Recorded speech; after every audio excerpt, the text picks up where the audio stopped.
பிறந்த மண்ணை அள்ளித் தின்றேன் உன்னை காணும் முன்பு. நீ நடந்த மண்ணை அள்ளித் தின்றேன் உன்னை கண்ட பின்பு.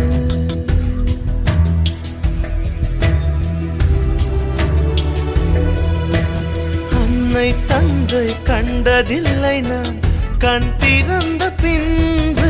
என் அத்தனை உறவும் மொத்தம் கண்டேன் உன்னை கண்ட பின்பு.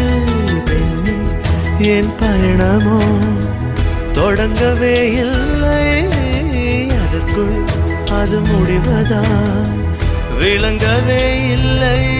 நான் கரையாவதும் இல்லை நுரையாவதும் வளர்ப்பிறையாவதும் சொல்லில் உள்ளதடி.